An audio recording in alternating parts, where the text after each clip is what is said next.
Good evening, ladies and gentlemen. My name is Alex Allen, I'm Keith Williams. Harrison Prince.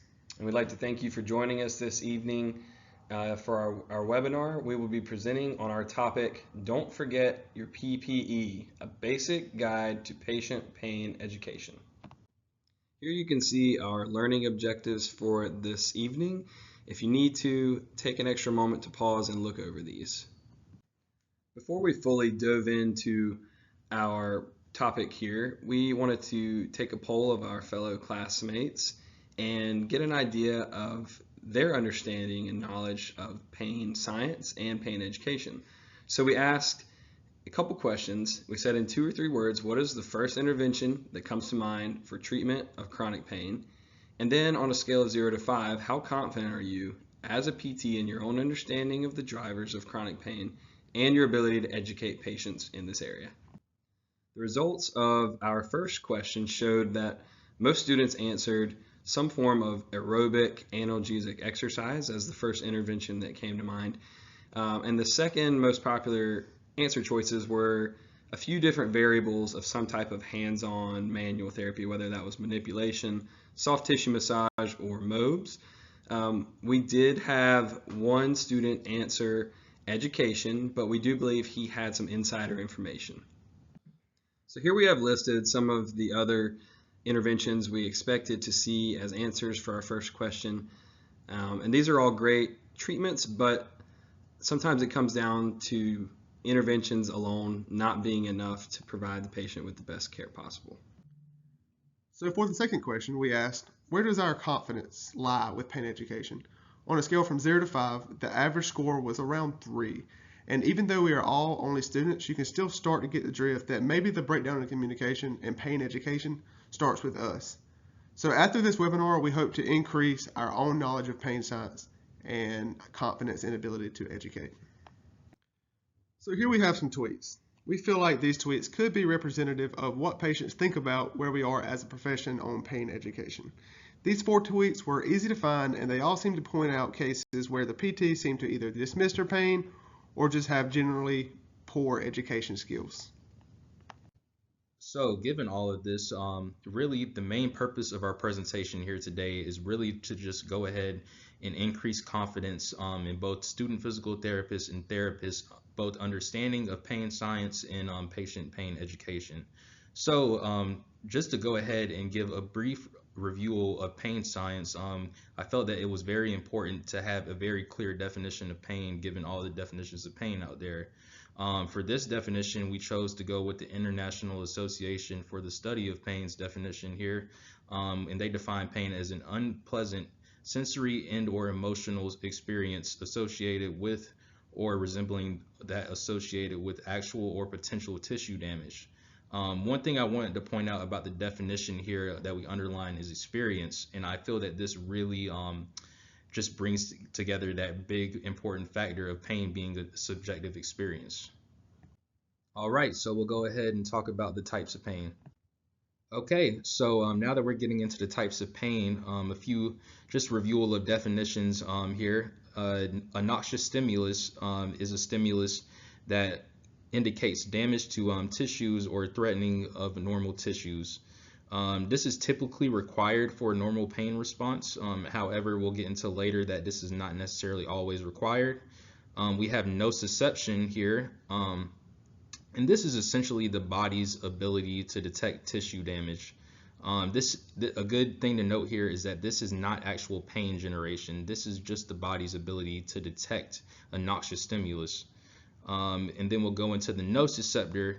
And if you remember from neuroscience here, the nociceptor is that peripheral nerve that sends that signal of tissue damage to the brain via the spinal cord. And then lastly, a definition that we have is the pain threshold. And this is the minimum noxious stimulus required to excite that nociceptor in order to send that signal to the brain. So the first type of pain we're going to talk about today is nociceptive pain. This is typically the most common type of pain people think about when they think of pain, and this is pain that arises from actual tissue damage. And again, that signal of tissue damage is sent to the brain via the spinal cord. And there are two types of nociceptive pain, which is somatic pain. So you can think of a lot of your musculoskeletal types of pain, and then you have visceral pain, which is pain from organs. All right, so second off, we have neuropathic pain. As defined by the IASP, this is pain caused by a lesion or disease of the somatosensory nervous system. So you can think about all those nerves that go through the both central and peripheral nervous systems, and this can just be any lesions or irritations to those nerves. So things like surgery that directly lesion those nerves, such as amputations. Radiation therapy is also very toxic to nerves. We have things such as neuropathies, which irritate nerves. And then lastly, we have different spinal disorders, which also irritate nerves. So next here we have nociplastic pain. As I mentioned before, pain generation does not always require the presence of a noxious stimulus, and this is the case of nociplastic pain. As mentioned, this is a state of altered nociception, also called sometimes central sensitization, as you know, the brain is the pain generator of the body. Pain is not generated by tissues or nerves. However, in this case, you can think of it as the brain becoming hypersensitive to certain stimuli that are not pain. So this could be any kind of somatosensory stimulus coming into the brain. Examples of this are fibromyalgia and irritable bowel syndrome. And again, this is a newer understanding of pain, and there's still research coming out about it. All right, then lastly, we have just a few other types of pain here for you. So you can have mixed pain, which is the presence of multiple types of pain occurring at the same time. So a good example of that is multiple trauma. So in multiple trauma, you can have damage to a lot of tissues, from bones and soft tissue to nerves. In idiopathic pain, there's still a lot of research coming about this, but it's basically clinicians are not able to determine the source of a patient's pain. And this is often indistinguishable from nociplastic pain. A good example of this pain is a migraine. Okay, so you may be confused by this interesting image that we have here for you. However, I would like you to fix your eyes on one circle in this image. Now I would like you to move your eyes to a different circle in this image and move your eyes around this image. You may notice that this image appears to move a little bit as you transfer your eyes around it. However, I would like to assure you that this image is not moving and is completely still. Similar to your potential experience looking at this image, this is very similar to the process of nociplastic pain. So in nociplastic pain, again, that signal that is coming to the brain that is not a noxious stimulus is interpreted by the brain as tissue damage, and then the brain thus takes that signal and interprets it as pain. So I would really like to hit home here that in terms of pain generation, the brain is the boss. Pain is not generated by tissues or nociceptors in the peripheral nervous system.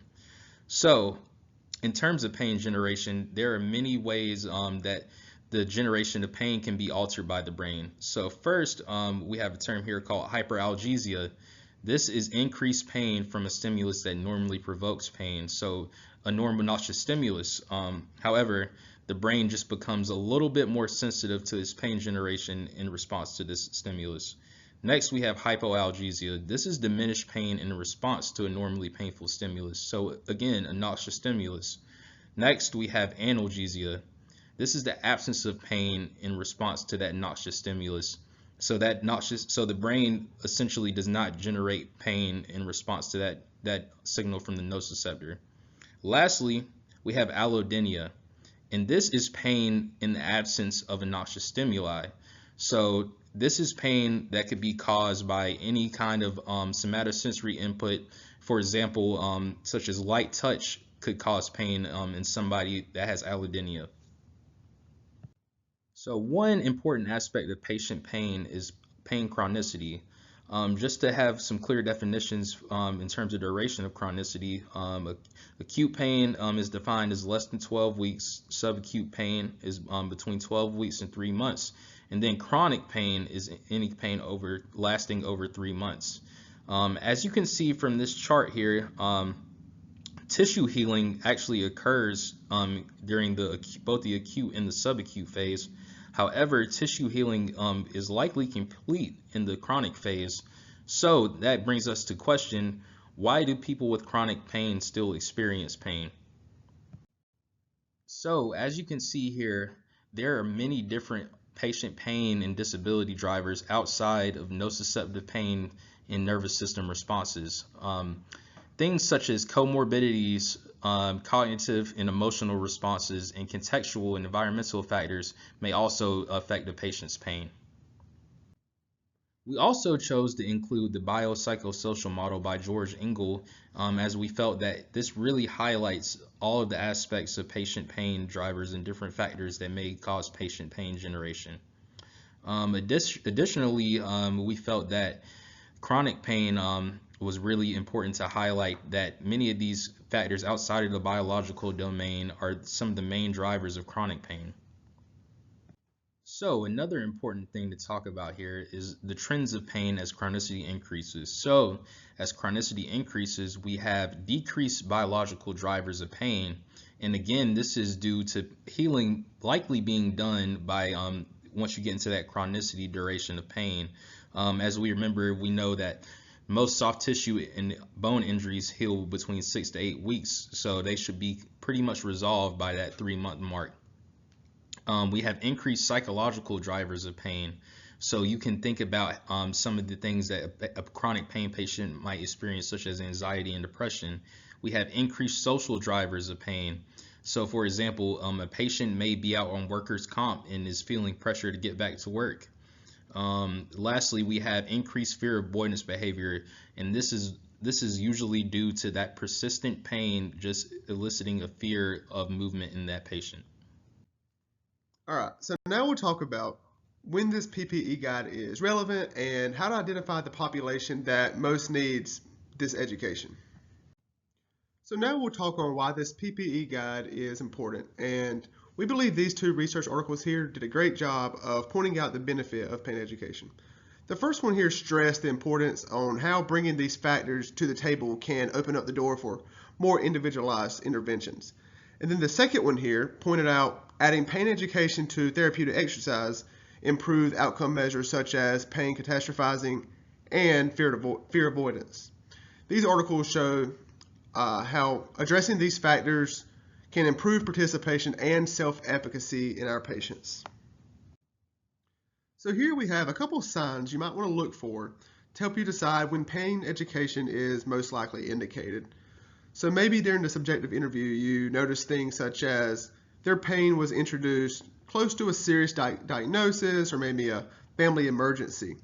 Or maybe during the subjective they talk about pain the whole entire time and not really focus on the goal. They're just fixated on pain. Maybe you notice low self-esteem, depression, or they just keep referring to other body parts that are bothering them or experiencing pain. So I'd also like to speak on a couple of special considerations where pain education may not be enough. So on the right, we have a couple diagnoses where these individuals may need pain education also, but we might expect a little more difficult and less direct path to improvement and recovery. Here we'd like to take some time to stop and reflect. We've provided a case scenario below.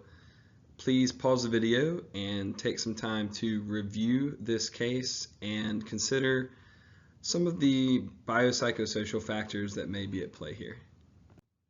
All right, so now you can see we've highlighted some of the biopsychosocial factors that we wanted to bring attention to in this case. A few of them are the fact that this patient is dealing with the loss of their father just 4 months ago. This patient has already had a negative experience with PT before, so they probably don't have the best perception of physical therapy going into this. And then one of their medications is Zoloft, which we know is an antidepressant. So these are all factors that are important to consider, along with the other ones that we have underlined here. All these factors come together and contribute as drivers to this patient's overall experience with pain. So at this point in our webinar this evening, we've provided a quick review of some of the physiological processes behind pain science, as well as some of the psychosocial factors that can come into play. The next thing we want to do is try and provide physical therapists with a plan and some strategies for treating these patients with chronic pain issues. So here we've provided the framework for a 4-step process that we think could be useful when dealing with patients who have chronic pain. Step 1 is acknowledging that the pain is real. Step 2 is educating about pain science. Step 3 is implementing treatments and interventions. And then step 4 is educating these patients on how these interventions work with the processes of pain science to make them feel better. In the following slides, we'll go more in depth with each of these steps. So if you remember back to a slide we showed earlier that contained some tweets from patients, one of the main problems was that patients felt like physical therapists were dismissing their pain or telling them it's all in their head. So while it's important that we inform patients that pain actually is a subjective experience, we also need to, at the same time, recognize that it is real to them and that it's causing them pain and discomfort and disrupting their lives. It's important to be mindful with the words we choose to use when we are first addressing the pain that patients are experiencing. We don't want to use negative terms that have bad connotations. We don't want to use medical terminology that may be more advanced than patients are able to understand. And again, we don't want to be dismissive of the reports of pain that patients are giving us. We don't want to tell them that it's all in their head, and we want to reassure them that their pain is something that we can provide interventions and treatment for. Step 2, educate. So obviously there's a breakdown in communication with our education and pain. So this could be from using negative terminology that predispose patients to have poor or fearful expectations, or it could be too much scientific terminology that the patient just cannot understand. So to drive home this point, I would like to point out that this research article did a great job of looking into metaphors used to explain pain. These patients had just recently underwent a lumbar surgery. Looking at the results, what didn't work well were words that were harmful or had a negative connotation. So for example, referring to the patient's brain as dry of healthy medicine, or bringing up constant yellow flags in their life that reminded them of bad experiences, or using words such as hurt or harm. All of these metaphors seem to not improve outcome measures in this research. So on this slide, we have a couple of metaphors that were useful from this article that seemed to be helpful and generated a positive outcome. For example, all of these metaphors included fun and easy to understand terms that the patient could relate to immediately. So for step 3, we have individualized patient intervention. So given all of the biopsychosocial drivers and factors of patient pain that we've talked about, we felt that the ICF model provides a very valuable framework for synthesizing all of these factors and developing an individualized patient intervention plan. This intervention plan, of course, should be patient-centered in approach. It should take into account any post-surgical precautions or contraindications the patient may have. You should choose interventions that are salient while still addressing some of the underlying impairments. And we should also consider the catastrophizing levels of patient pain and anything that may cause that. Finally, step 4 is all about putting the previous 3 steps together. It's one thing to be able to provide treatments that help patients deal with their pain, but it's important that we're able to encourage and empower them to take back their lives through educating them on how the interventions we are providing actually work to improve their pain. If they can better understand this process, then maybe they can take matters into their own hands. In order to do this, it's important that we show proof that the exercises and interventions that we're having the patients perform are actually working. So we can ask them to report their pain ratings before and then after our treatments. This way the information comes from the patient themselves. They are the ones who are saying, yes, my pain was worse before the exercise and now my pain is better after. It's important that we can do this to continue to encourage patients to move and exercise as forms of treatment for pain instead of the mindset of moving less. And then we can also remind patients that recovery processes aren't always picture perfect and linear in one direction. Ups and downs are normal. So on this slide, we have a couple points that I feel best summarizes our presentation tonight. But no matter what, when the patient walks out of your clinic, this should be their takeaways. Pain is normal. Pain does not always mean damage. Your body can heal itself, and it is okay to move. And overall, this should be a patient-therapist collaboration. So now that we've reached the end of our presentation, I'd like to take a quick moment for a knowledge check. I'm just going to read this question for you, and after, please take a brief moment to pause the video to read the answer choices. Which of the following statements is true regarding pain trends as chronicity increases? Okay, so the correct answer here is B. As chronicity increases, psychological drivers of pain increase. Remember, some key examples here are things like anxiety and depression, while the biological drivers of pain decrease, as this is due to the healing process occurring. So this concludes our webinar tonight. Take a moment and look back on the 2 poll questions that we asked our classmates at the beginning. Do you now consider education as a first-line intervention for the treatment of chronic pain? And where is your confidence now? Let me know. If you have any questions, please don't hesitate to reach out and ask us. Thanks again for watching our presentation, and we hope you enjoyed it and learned a lot. And don't forget your PPE.